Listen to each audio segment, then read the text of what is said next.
The Ukrainian agents were able to assemble their drones there, put them into the false roofs of these log cabins and deploy them across the country using unsuspecting truck drivers. The audacity to do this right under the noses of Putin's FSB is really quite incredible. Hello and welcome to Frontline for Times Radio with me, Kate Chabot. And this time we're joined by Maxim Tucker. Maxim is the Times' Ukraine correspondent. He's been reporting from the front lines in Ukraine since 2022. Maxim, you're just back. I'll ask you about that trip in a moment. But I want to start off by this President Putin taking a couple of days to break his silence over this daring mass Ukrainian drone attacks on multiple airfields in Russia. Donald Trump's account was he had a phone call with Putin, and that was the first we heard of any kind of response where he's threatening retaliation. What do you make of that? Yeah, it's astonishing. It's almost a week now since these attacks. A huge blow struck to Russia's nuclear-capable long-range missile carriers, and no response from Putin himself to this. Apart from what we hear from Donald Trump. I mean, this is, I think, classic Putin when he is confronted with a difficult situation, a difficult decision, and he doesn't know what to do. He stumbles a little bit and he doesn't respond. So we haven't heard from him. He's pledged apparently to Trump retaliation, but clearly he doesn't still know what kind of retaliation he can bring. I mean, Russia is already attacking Ukraine pretty much to the maximum of its capabilities. It's sending hundreds of drones now. It's been sending a lot of cruise missiles into Ukraine. This obviously limits the amount of missile carriers that Russia has, that Russia can send against Ukraine. Russia is already using chemical weapons in many areas of the front to try and dislodge Ukrainian troops. So what's he got left? I mean, a nuclear response, but obviously that's going to be intolerable even by Donald Trump, I would have thought. On those attacks, those daring drone attacks that hit all the news since the weekend, you've been looking into the planning of it, which was 18 months, we understand, and you've been in contact with the SBU, Ukraine's SBU, since finding out more about it. What more have you learned about that operation? I think one of the astonishing things about this operation is carried out right under the noses of President Putin's FSB security services. From a warehouse in Chelyabinsk, maybe 2 miles away from the FSB office, and that's one of Russia's largest cities near the border with Kazakhstan. The Ukrainian agents were able to assemble their drones there, put them into the false roofs of these log cabins and deploy them across the country using unsuspecting truck drivers. The audacity to do this right under the noses of Putin's FSB is really quite incredible.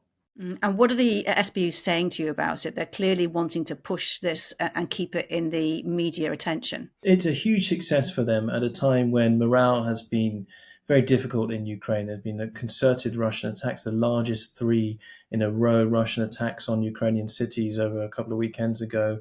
And people are starting to wonder when this war will end. They're not getting additional support from the US, and how will this war end without the support from Western partners it had been relying on?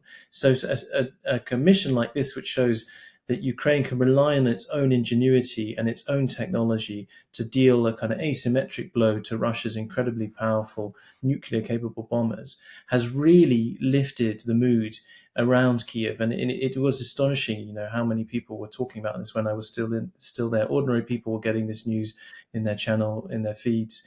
And celebrating it, actually, because these are the bombers that are night after night delivering cruise missiles that keep them awake, that keep them in the basements, keep them worried for their lives, and they're worried for the lives of their children. So people are very happy to see Russia attacked in this way, and also very happy that it didn't have to rely necessarily on any Western equipment to do it. And it shows that Ukraine has opportunities and abilities to strike Russia where it hurts, even if it's not getting Western support. You say you were there when this news came through. Were you there long enough to get any sense of what difference it has made to those aerial bombardments that have been so incessant? Well, I think, it's been quite cloudy and rainy in Kiev, so it's always difficult to interpret what's causing delays in attacks. I mean, most recently, there have been a lot more drone attacks than missile attacks, the hundreds and hundreds of these Shahed drones launched against Ukrainian cities. And that's because the Russians are able to mass produce these at relatively cheap, whereas the missiles are obviously more expensive, more complicated, and they rely on components which are subject to sanctions and are more difficult to bring into the country as a result of that. I think, the number of cruise missile strikes will kind of remain. It's only been a week, and Russia kind of tends to launch these big cruise missile strikes every week or so. So we don't know exactly how it's impacted them. But certainly they're not going to be able to put as many aircraft into the air as before. That, they're going to have to rotate the same aircraft more frequently. There's wear and tear on these aircraft. Some of these aircraft are probably going to have to be cannibalized to replace damaged parts and other aircraft. It will have an impact, but it remains to be seen exactly how much it will affect the amount of missiles that Russia can now launch into Ukraine. And on your latest trip, Maxim, you found out about the way that radio electronic warfare is being developed and adapted to deal with the unmanned aerial vehicle systems. Can you tell me about the work and what you learned about the work of the specialized school you went to and what it does exactly? So 6 years ago, these were farmers and truck drivers, and now they're having to learn how to save their lives and save the lives of their comrades by mastering radio electronic warfare. This is something that the captain had spent 6 years learning himself, and had to try and impart this in 24 days. And he said it was particularly difficult because people were selected for these courses almost at random. He told me a story about how one soldier had been selected to attend the class based on the fact that he had knocked a Russian drone after a tree with a long stick and presented it to his commander after it didn't explode. And the commander said, "Oh, right, you're going to be our drone expert," and off you go to learn about radio electronic warfare. So warfare and the technology involved in it has so rapidly advanced, it's way ahead of what people can now learn in the classroom. And that's one of the reasons why AI, I think, is increasingly becoming important on the battlefield. I found it really interesting in your dispatch, though, to find the kind of ways that these people who are using electronic warfare are trying to deceive the drone operators, the Russian drone operators, into missing their targets or thinking that their drone is still up in the air. How are they doing that exactly? So there were some fascinating methods that they have. They've got these devices now which can intercept the data being transmitted back to Russian drone operators. And they would use that. Initially, they said that they used these the interceptions to transmit porn back to the operators so that they would be distracted. And then they realized they could actually record these flights and send the drone operators previous versions of their flight routes, so that the drone operators would think that they're still flying one of their routes to attack a target. And meanwhile, they would be triangulating the position of the drone operator and attacking them. So using the broadcast of a previous flight so that the Russian drone operator would not know that he'd already been intercepted and targeted by the Ukrainians. And it's fascinating, the kind of things that these technology enables them to do and how rapidly it's advancing. And this specialized school is the last testing ground before the front line. Did you get a sense of what works and what doesn't and why? So they've got like a good set of equipment. They had a plan to use what they call a Mirage system to build a radio electronic wall across the front line, which would detect these drones based on their radio signals. It can detect them because they're too small to be detected by radar usually. And it can use either a kind of a conventional jammer to block the signal, the radio signal, or it could guide a kind of automated turret to shoot them down. Now, the problem with this is that almost as quickly as this technology is developed, more technology is developed, and Russia has obviously now got these fiber optic drones, and fiber optic drones are not emitting a radio signal and cannot be jammed in the same way, so they have to have some kind of physical means of destruction. Now, they're still the minority. There are not so many fiber optic drones on the battlefield as there are radio drones. But, as the war goes on, as these devices that intercept and jam signals are going to become more successful, we can expect to see more fiber optics and then a countermeasure to the fiber optics, presumably.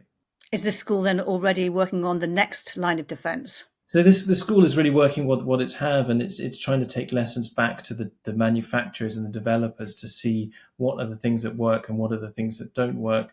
It's a testing ground for pilots as well. There are drone pilots learning their craft there.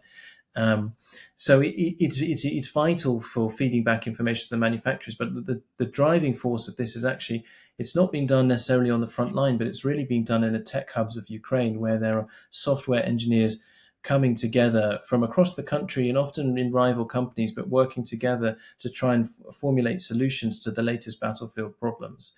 And they are a huge advantage to Western military tech companies now, because they are able to go to the battlefield, learn from the soldiers, take those lessons back, test their products, and then bring them back and also produce them at scale for relatively a cheap amount, because the Ukrainians are needing to use so many of them in the battle against Russia. And what is absolutely extraordinary is, amidst these kind of gargantuan efforts that you describe for Ukraine to defend itself in a struggle for its own survival, you've got these kind of domestic political fights going on. And one of your articles was about the intense rivalry between President Zelensky and the former world champion heavyweight boxer, now mayor of Kyiv, Vitaly Klitschko. How did that rivalry start exactly? So I think this rivalry stems back. It was a small scale then, but in 2019, Zelensky had hoped to ally with Klitschko in Kiev to win local elections and have a coalition in Kiev. And Klitschko then chose to instead align with Poroshenko, who was Zelensky's arch rival. And I think Zelensky never really forgiven him for that. Now, Klitschko, obviously, he has his own presidential ambitions. He tried to run in 2014 and probably sees himself as a potential successor to Zelensky. And I think that kind of political feud has been bubbling away at the surface. What Zelensky's done since the war started is to appoint military administrations in many of the major cities across the country. And those powers mirror some of the powers that local mayors have. And Zelensky has been accused of consolidating his power at the expense of elected mayors and elected councils in different countries. Now, here's an argument to say you need to do that because it's wartime, and you need to make sure there are enough shelters and there are enough defenses and fortifications in these cities. And Klitschko has been accused of corruption. There have been arrests of close members of his team who seem to have been actually caught red-handed, and we spoke to several independent experts who said that these are legitimate corruption arrests. And none of it directly ties to Klitschko, but when you have 10 arrests of your subordinates, it does point to being very laissez-faire at the very least about corruption under your watch. Now, Klitschko has responded to that quite angrily, saying he told me that the Ukraine now reeks of authoritarianism, and he thought that Zelensky had been going too far in taking up power from locally elected mayors. Ironically, that no matter what the truth is behind this whole story, those kind of pronouncements about Zelensky would be welcomed by someone like President Putin. He's only looking for excuses to knock the leadership of Ukraine at the moment and sow division. Yes, that's exactly the kind of narrative that Putin will be happy to see, and that Putin has been trying to spread across Ukraine's allies. So that kind of division is something that will be welcomed in Russia. You can see why Klitschko is doing it, because there is this huge battle playing out for control of Kiev's resources and funding at the moment. And there are big questions about the priorities in the country, because there's a lot of construction work still going up at the same time as fortifications and trench lines need to be built in the east of the country. So what kind of things are we talking about? What kind of examples have you got of the kind of disparity between where the money's being spent and where people feel it should be being spent? So one thing that Ukrainians in Kiev have told me repeatedly, and how frustrated they are at the traffic jams across the country, and that a metro line that Klitschko promised in 2017 has failed to materialize, that the metro, even though it's underground, shuts down during air raids, and you only have these really awful little yellow buses which run across the city, belching diesel fumes everywhere. And they run in exchange for cash. It's a cash-only business. And city councillors accuse Klitschko of being linked to this, what they're called a marshutka mafia, and taking cash payments that don't pay taxes, don't contribute to the economy in any way, and benefiting from that. He clearly denies that. He denies that, of course. He said that those are lies and manipulations spread by the office of the president in order to smear his reputation. He was very strong on his rebuttal to that. But it demonstrates this struggle for power that's going on. Zelensky's appointed kind of rival mayor, Timur Tkachenko, is now appointing different heads of different districts in Kiev, and that's very much taking away some of Klitschko's powers, and he'd be very cross about that. How much did you get a sense that the longer the war actually goes on, the more difficult it is to keep these kind of rivalries and these political feuds at bay in the interests of pulling together in a war effort? It's very difficult. I mean, obviously, during the kind of Russian airstrikes that you have at the moment, there is just no feasible way of holding elections, at least in a manner that they used to hold elections in Ukraine. So there is no way that dissenting voices can be represented at the ballot box. And now, obviously, we had 3 years of war, so people might be dissatisfied with Zelensky, they might be dissatisfied with Klitschko, but nobody can have even local elections to express that dissatisfaction. And so you're going to see this kind of frustrations bubbling to the fore more and more often, I think. And it shows how important it is for Ukraine to think about a way to allow these voices to express themselves without creating huge disunity in the country and without causing and ending up in large scale protests, which is the real big risk here, is that if people aren't able to hold elections and express their dissent, then they will take it to the streets as they have previously done in Ukraine, and that could have disastrous consequences. You are a regular visitor to Ukraine for your reporting trips. Can you tell me what your impressions were on this particular visit? How have you seen the country change? So I think it's always remarkable how resilient Ukraine is and how people manage to go about their business even if no one slept all night because they've been under air raids and you can hear explosions in the streets outside when you're trying to sleep from midnight till 6 in the morning. People don't rest, but they carry on and they get up as if nothing's happened. And it is astonishing how people do that. I think the mood has soured in recent weeks, with the election of Trump and the kind of expectation that at some point surely Trump is going to see that Putin is playing him, and still he says 2 weeks, I'm giving Putin another 2 weeks to show he's serious about peace. There is frustration and there's worry that without these Western weapons that Ukraine will not be able to hold the line and that there is a greater threat. There's obviously the problems with mobilizations where men are scared to go outside because they're worried that they might be conscripted if they go to a restaurant or if they go to the gym or something, they'll be picked up by recruitment officers. These are real fears, but I think that's why it was so important that we had at the end of last week this Operation Spiderweb, because it suddenly gave people a feeling of hope and possibility and a feeling of that some kind of victories can be scored against the Russians. And I think that's really, really important for morale in Ukraine, particularly at this point in the war when you see so many hundreds of drones being sent against Ukrainian cities every night. And that has a huge impact on the morale of the civilian population. We started at the beginning talking about these very dramatic aerial drone attacks on multiple airfields in Russia. I'm just wondering whether you think, in the context of things, this is a one-off because it was so long in the planning and so spectacular in its results, or do you think there is going to be a follow-up and this is part of a concerted campaign? I think there definitely will be follow-ups. I think the technology is changing and Ukraine will be able to do this in different ways. So maybe 18 months ago, when you were planning this operation, you thought we need to drive trucks into Ukraine and they will deliver these short-range drones a few kilometers into Russian air bases. Now you have completely autonomous drones. I was talking to a developer today that was talking about drones that they train it on a target. Say you can give it an aeroplane, a video of an aeroplane, train their AI targeting software on that, and then just send it 130 kilometers to try and find this target. You probably have some intelligence giving you coordinates where you think it's located. It will recognize by itself the kind of the route that it's taking through landmarks. You can teach it to dodge different countermeasures. So the way that the war will be fought is not necessarily drones delivered by trucks, but drones delivered over increasingly long distances, which aren't limited by the radio horizon or jamming or anything that is currently affecting drone warfare. But they will just be programmed and sent to do a job, and they will carry that out. When it'll be very difficult. The only way that you'll be able to stop them is to shoot them down. And these are very small devices with only a few kilograms of explosive, but obviously when they hit the right spot, a precision spot on a major target, that we've seen the damage that can have. So I think that both sides will be doing this. There are the long range drones that already go thousands of kilometers. They can also be programmed differently in future. These kind of operations will continue, but they might look a little bit different, but they'll still be as devastating a consequence, I think. Maxim Tucker, great to speak to you. Thanks for your time.